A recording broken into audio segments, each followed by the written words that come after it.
Bonjour à tous, allez, aujourd'hui on s'attaque à un gros morceau, un chapitre vraiment fondamental de votre programme de terminale, la place de la France dans la mondialisation. C'est un sujet super intéressant parce qu'il nous plonge directement dans la complexité du monde actuel, et bien sûr c'est un grand classique du bac, donc il faut absolument le maîtriser.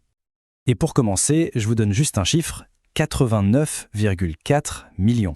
Qu'est-ce que c'est à votre avis? C'est le nombre de touristes étrangers qui sont venus en France en 2018. Rien avec ce chiffre, on a déjà presque tout compris. La France est une puissance mondiale, elle est complètement connectée au grand flux de la planète. Mais attention, cette intégration dans la mondialisation, c'est une médaille à double face. D'un côté, il y a plein d'opportunités, mais de l'autre, ça crée aussi des fractures, des inégalités très fortes. Et ça nous amène directement à la problématique qui va nous guider. Comment la mondialisation arrive-t-elle à la fois à renforcer la puissance de la France et en même temps à creuser les écarts entre ces territoires? C'est cette tension, ce paradoxe qu'on va essayer de démêler ensemble. Alors, pour y répondre, on va suivre un plan classique, un plan en 3 parties, exactement comme ce qu'on attend de vous pour une composition au bac. D'abord, on verra que la France est une puissance bien intégrée. Ensuite, on nuancera en montrant que ça crée des inégalités de plus en plus fortes. Et enfin, on verra comment les territoires tentent de s'adapter. On terminera avec un point méthode super important et la petite fiche de révision qui va bien. C'est parti ? Ok, première partie, on va le voir. La France a de sacrés atouts dans son jeu, des atouts qui lui donnent un vrai poids au niveau mondial. Faut bien comprendre que le pays ne subit pas la mondialisation, non, il en est un acteur de premier plan. Et on commence avec un atout qu'on oublie souvent, mais qui est juste énorme, stratégiquement parlant. Grâce à ces territoires d'outre-mer, qui sont partout sur le globe, la France possède la deuxième plus grande zone économique exclusive au monde, la fameuse ZEE. Et ça, concrètement, ça veut dire une présence sur tous les océans et un accès à des ressources gigantesques. Côté économie, la puissance française, elle repose sur quoi? Sur des secteurs d'excellence, des domaines où on est vraiment au top. Pensez à l'aéronautique, Airbus par exemple, à l'industrie pharmaceutique, au luxe, la fameuse French Touch qui s'exporte partout. Et bien sûr, le tourisme, on l'a vu, et des géants de l'agroalimentaire comme Danone. Bref, ce sont ces secteurs qui tirent l'économie française vers le haut. Et le cockpit de tout ce système, évidemment, c'est Paris. La métropole parisienne, c'est presque un tiers de la richesse du pays, avec la Défense, qui est le plus grand quartier d'affaires d'Europe, et ses aéroports, qui sont des plaques tournantes mondiales. Paris agit vraiment comme le grand centre de commandement qui branche la France sur le reste du monde. Bon, on a vu le côté pile. Passons maintenant au côté face. Parce que cette belle intégration, elle a son revers. Elle ne profite pas à tout le monde de la même manière, loin de là. En fait, elle dessine une France à plusieurs vitesses, avec des territoires qui gagnent et d'autres qui sont un peu laissés sur le bord de la route. Cette citation d'un article des Échos, quand les ports français prennent l'eau, elle résume bien le problème. La concurrence en Europe est devenue féroce. Nos grands ports comme Marseille-Fos ou Le Havre, y souffrent. Ils luttent face aux géants du Nord comme Rotterdam, ou même face à des ports comme celui du Pirée en Grèce, qui est maintenant géré par des capitaux chinois. C'est un très bon exemple des difficultés que pose la mondialisation. Et bien sûr, ces problèmes économiques ont des conséquences très concrètes sur la vie des gens. Regardez ce graphique sur le chômage. L'écart entre une région comme les Hauts-de-France, une ancienne région industrielle qui peine à se reconvertir, et une région plus dynamique comme les Pays de la Loire, il est énorme. Ça montre bien comment la mondialisation trie, hiérarchise et finalement divise les territoires. Alors on parle souvent de la diagonale du vide, cette image est un peu datée, il faut la nuancer. Mais il n'empêche que beaucoup d'espaces restent à l'écart. On pense aux campagnes un peu isolées, bien sûr, mais aussi à d'anciennes régions industrielles, des villes moyennes qui ont beaucoup souffert des délocalisations et qui ont du mal à trouver un nouveau souffle.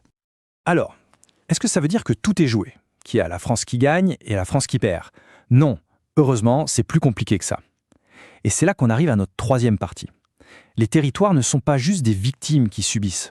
Ils bougent, ils s'adaptent, ils se transforment, grâce à plein d'acteurs différents. Et pour comprendre ça, il y a une notion clé à maîtriser, le pôle de compétitivité. C'est quoi ce truc? En gros, c'est une stratégie de l'État qui consiste à dire on va rassembler au même endroit des entreprises, des labos de recherche et des écoles ou des universités qui travaillent tous dans le même secteur porteur. Le but, c'est de créer une sorte de dream team de l'innovation. Et en pratique, comment ça marche?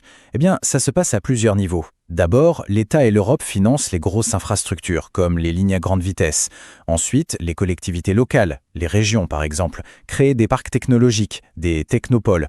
Et à l'intérieur, on trouve ces fameux pôles de compétitivité, comme Lyon Biopôle, qui est spécialisé dans la santé.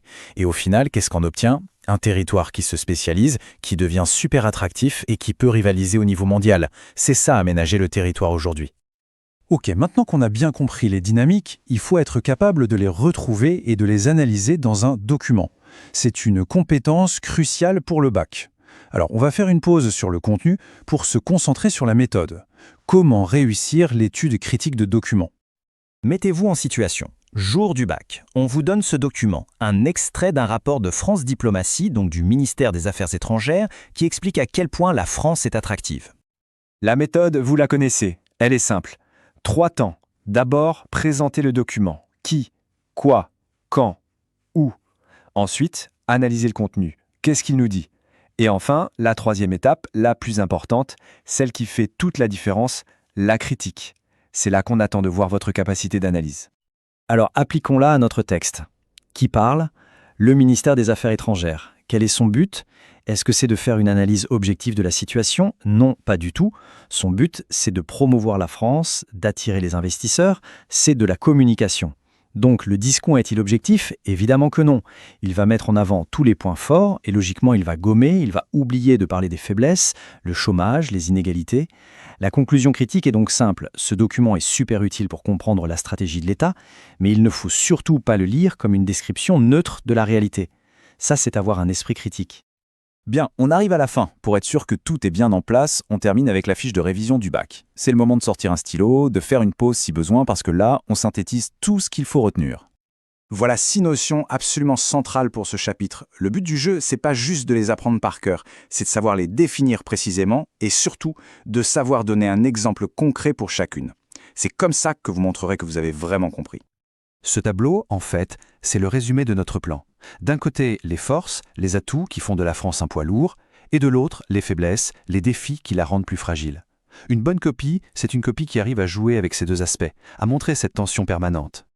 Et un dernier conseil, un piège à éviter absolument dans vos dissertations, c'est l'opposition hyper caricaturale entre Paris et la province. S'il vous plaît, oubliez ça. Cette vision est complètement dépassée. Aujourd'hui, il faut réfléchir en termes de réseau. Le monde, et la France avec, est organisé comme un archipel de métropoles, connectées les unes aux autres, qui concentrent tout et qui organisent le reste du territoire autour d'elles, parfois en laissant un peu de côté. Voilà, on a fait le tour. Je vous laisse avec une question pour que ça devienne un peu plus concret pour vous. Et chez vous, dans votre région, comment est-ce que ça se passe? Essayez de regarder autour de vous comment est-ce que votre territoire est connecté, ou pas, à la mondialisation. Quels sont ses atouts, ses faiblesses? Se poser cette question, c'est la meilleure façon de s'approprier le sujet. Allez, bon courage pour vos révisions.